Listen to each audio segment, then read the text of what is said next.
وفاة جزائرية وابنتها في زلزال تركيا، نشر في 9 فبراير 2023. أعلنت وزارة الشؤون الخارجية والجالية الوطنية بالخارج تسجيل حالتي وفاة لمواطنتين جزائريتين جراء الزلزال الذي ضرب تركيا، ويتعلق الأمر بكل من السيدة سريري سميحة 44 سنة وابنتها بربر هديل 13 سنة، اللتين تم انتشال جثتيهما في مدينة الإسكندرون بمحافظة هاتاي جنوب تركيا ظهر اليوم، وتم التأكد من هويتيهما.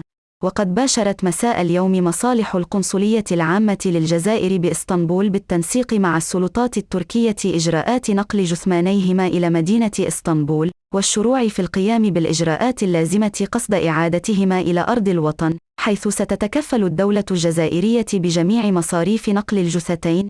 وإذ تتقدم وزارة الشؤون الخارجية والجالية الوطنية بالخارج بخالص التعازي والمواساة لعائلة الفقيدتين، فإنها تدعو من الله عز وجل أن يتغمد روحهما الطاهرة برحمته الواسعة ويرزق ذويهما جميل الصبر والسلوان.